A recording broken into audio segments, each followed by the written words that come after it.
Anong mensahe ang kailangang marinig ng mga Gemini mula March 1 to 15, 2025? Pwede nangyayari na to o mangyayari pa lang. Kung hindi man para sa inyo, itong magiging reading, di ba para sa someone na malapit sa inyo o sa someone na kakilala nyo mismo. Baka may lumabas na gender mamaya. Gawin nyo na lang energy, masculine at feminine energy. Pwede rin naman na huwag nyo na pansinin ang gender. Hindi ko masasabi kung anong magiging reading, kung positive ba o negative. Depende sa kung anong mapipika po energy.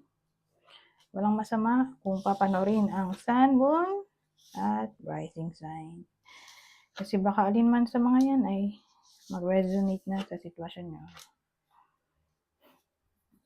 Teka, ayusin ko muna. Ay.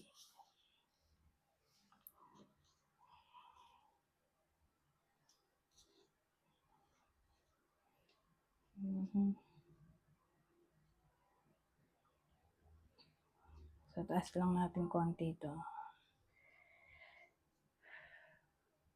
Para hindi tamaan ng ilaw.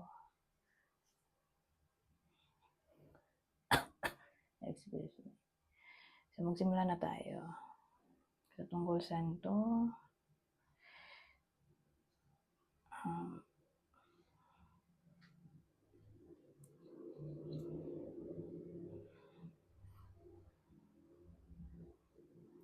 Ano to?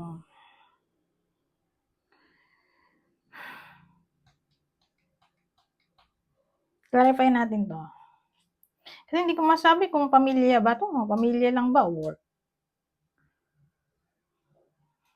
So, punta tayo dito sa Ten of Fossils o Ten of Pentacles para masabi natin kung tungkol sa ba to.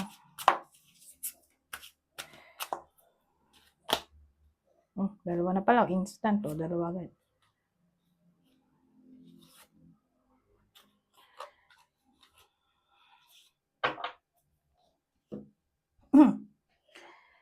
Ano to isa? Nine of branches.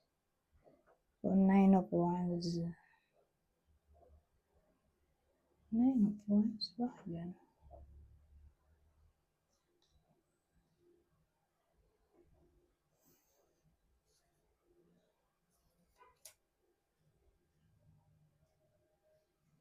Ay, di pala kita. Masyadong malalaki kasi yung cards eh.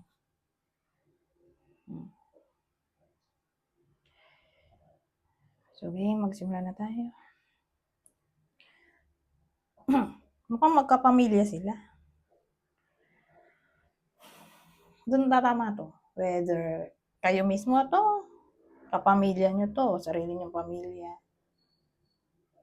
o pamilya ng malapit sa inyo. Okay? Kasi kung dito tumama sa inyo, di baka tumama sa someone na malapit sa inyo. O idol. Pero may dalawang babae dito, probably kamag-anak sila, magkadugo, o may nagbabind sa kanila na kadugo nila. So sabihin natin, hipag. Diba? Kapatid na babae, tapos hipag. So, ganon.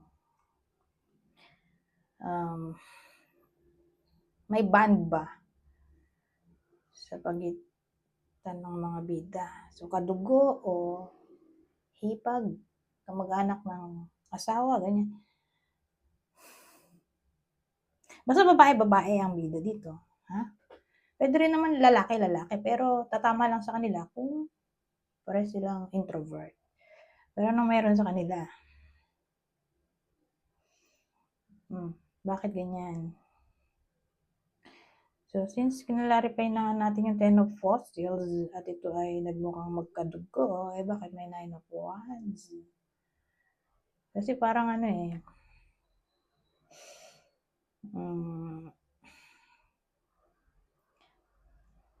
may something sa kanila. Hindi siguro sila close. Pero wait lang, may Three of Branches pala tayo. So, bago ko dumating dun sa Nine of Wands, may Three of Wands pala tayo sa gitna nila, no?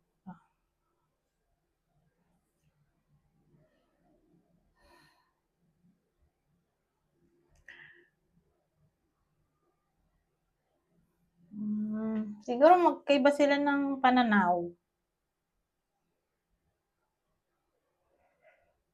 Gano'n. Kung ipagdurugtong natin 'tong 3 of Wands at yung 9 of Wands. So, ang dating sa'kin, magkaiba sila ng pananaw o hindi sila close. So, paano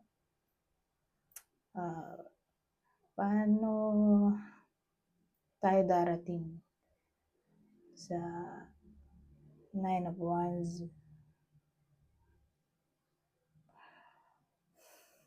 Na para bang ang dating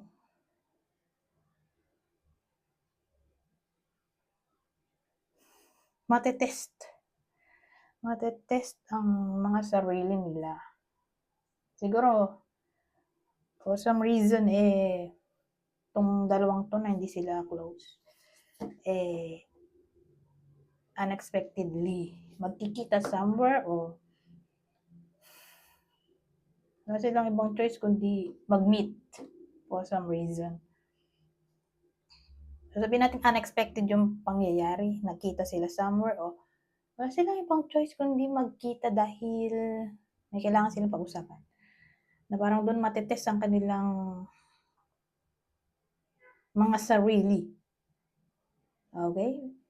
Yung parang yung galit nila kailangan ng humupa for some reason. Kaya darating yung 8 of Pentacles in a way na kailangan nilang mag-work out. So, paano yun? Ibig sabihin, wala silang ibang choice kundi pakisamahan ng sarili ang isa't isa, di ba? Pakisamahan ng isa't isa.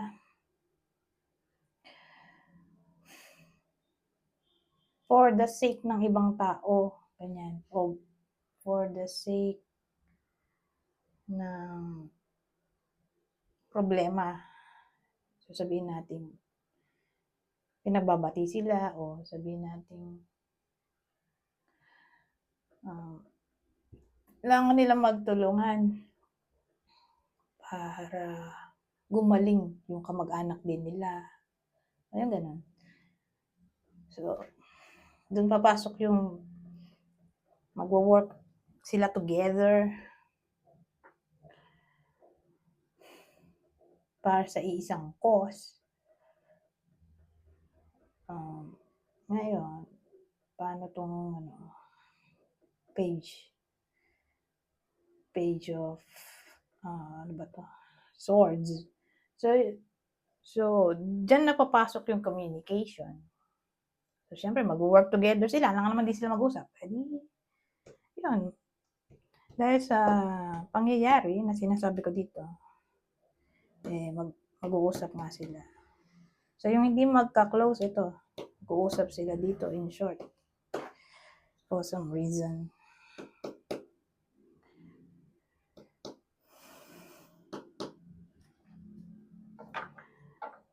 So, again, magkadugo tong mga to, ha. Kung di tumama sa inyo, di baka tumama sa someone na malapit sa inyo na, yun nga, may kakilala kayong di nagpapansinan. Pare sila ng gender, okay? Para mas, mas clear. Pare sila ng gender yung kakilala nyo na, yun nga, sila nagpapansinan, magkadugo sila o konektado sila sa isa't isa. So, parehong babae. Okay, parehong babae yun. O parehong lalaki, pero tatama lang sa kanila tong reading kung pare silang introvert. Okay, kasi may mga lalaking extrovert. Karamihan sa kanila extrovert, malamang. Pero dito sa case na to, introvert Lalaki, parehong lalaki pero introvert. Okay?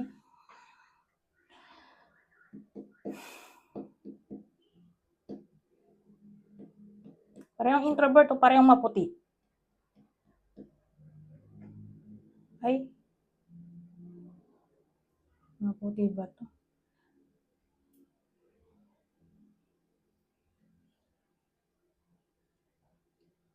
Oo. Parehong lalaki na introvert o parehong lalaki na maputi.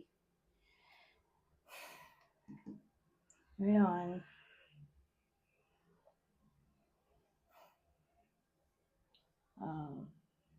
punta tayo sa susunod. Okay, magandang deck ito.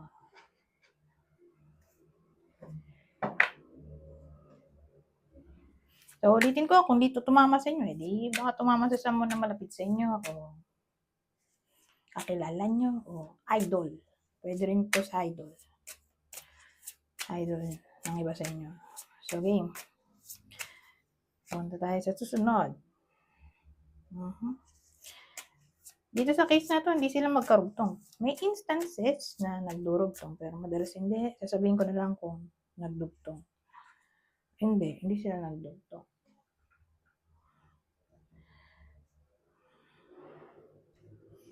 Di ba may absence dito? Ito delay. So for some reason,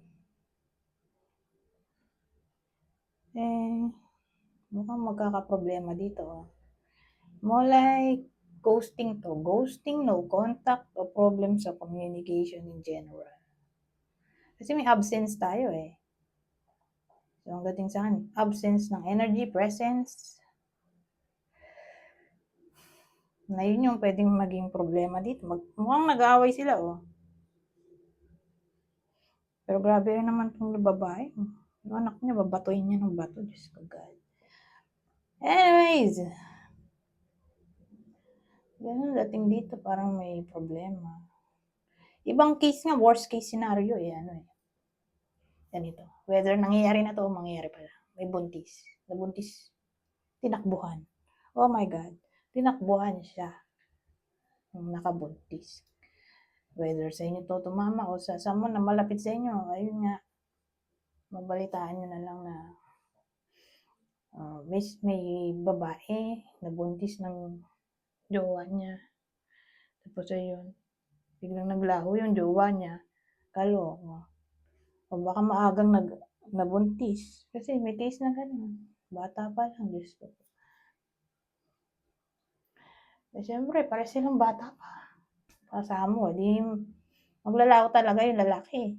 Dahil nga bata sila pare-pareho, Diyos ko po. So, nagmukha na itong unexpected pregnancy o unwanted pregnancy. Diyos ko po. Ayun nga, walang tatay yung ama. Sad to say. Yun yung absence doon. So, ganyan yung worst case scenario.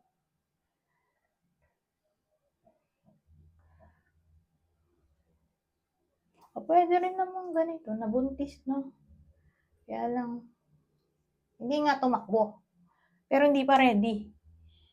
Hindi pa ready i-embrace yung parenthood na para bang nakikita nung babae dun sa partner niya yung parang hindi siya masaya. Although, siyempre magkakanak sila. Dapat masaya. Pero makikita ng babae dun sa itsura ng lalaki na parang hindi siya masaya na magkakanak na sila. Ganon. So, may case na ganon. Kasi nga hindi pa ready. Financially at emotionally. Ganyan. May mga tao kasing ganon. Lalo na kung hindi pa sawa sa pagiging binata o hindi pa sawa sa buhay niya na maging single o ayaw pa ng responsibility. Okay? May iba nga, 30 na, ayaw pa mag-asawa, ayaw pa kasal. 40 na nga yung iba eh. O, diba? Iba nga, 50, grabe na 50. Pero siguro 10% na lang. Madalas mga 30, 40. Grabe rin, Pero nangyayari rin yan sa totoong buhay.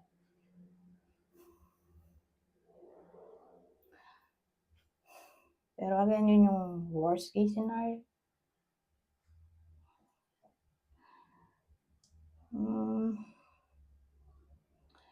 Ano pa maisip ko dito?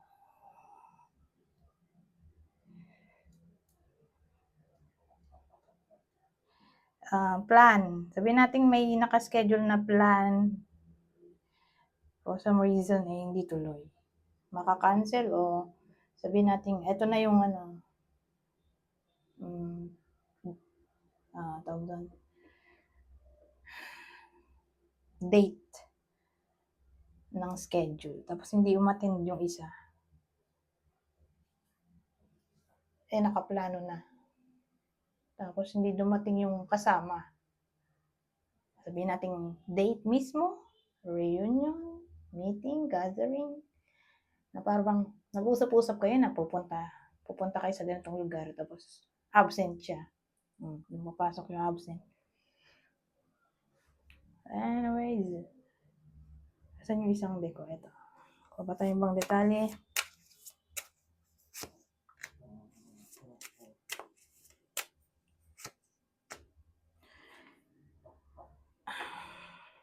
Ay, ito ang case na to.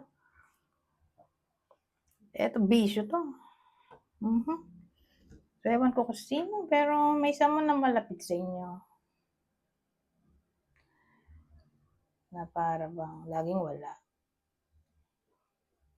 So, paano laging wala? Parang cold siya eh. Wala siyang time para sa kanyang mga mahal sa buhay. So, sabihin natin, tatay na laging wala. Karelasyon na laging wala. Ganon. O kapatid.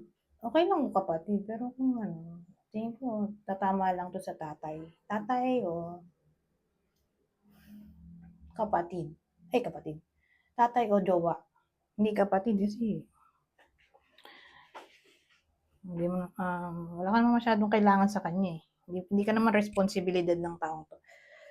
So, probably ganon. Tatay o jowa. Parang laging wala. Pero probably lalaki siguro.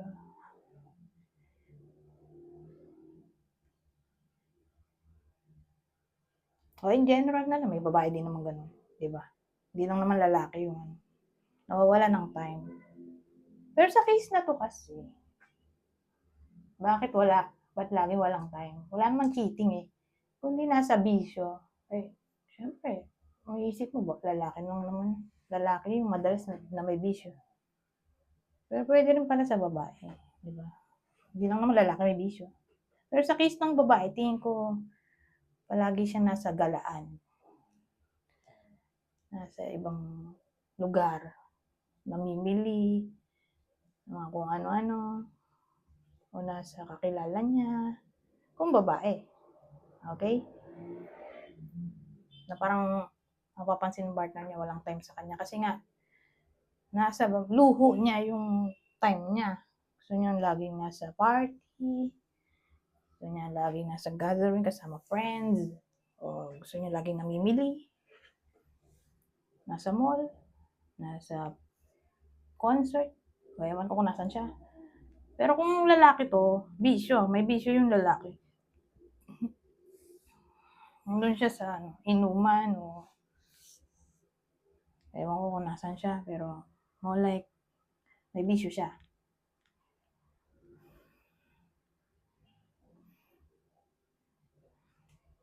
Nasa tropa niya.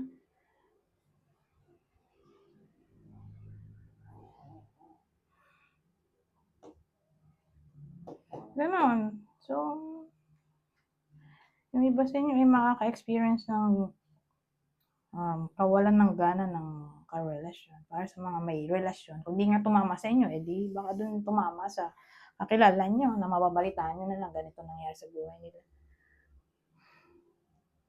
Na parang ang cold ng partner. Pero walang cheating. Yun ang maganda. Walang cheating. Okay? Parang ano lang eh. Gusto lang magsaya. Ganun. Nandun yung atensyon sa pagsasaya.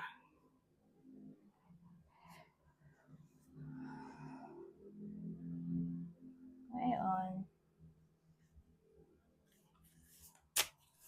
2 weeks lang naman yun. Hindi naman forever. So, ganun talaga ang buhay. Hindi lagi masaya. May times din na malungkot. Pero at least, 2 weeks lang to. Okay? Who knows? Baka March 16 pataas eh. Maging happy naman, diba? But anyways. Kunin nyo lang info na sa tingin nyo ay fit sa sitwasyon nyo. So, basahin ko na lang to para mabilis. General advice na to sa buong 2 weeks. March 1 to 15, 2025. Ito. Creative. Draw, paint, think, and act in creative ways.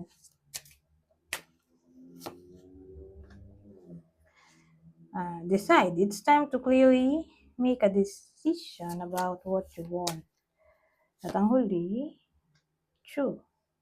Yes, what you're asking about is the truth. Anyways, hanggang dito na lang. Goodbye. For now.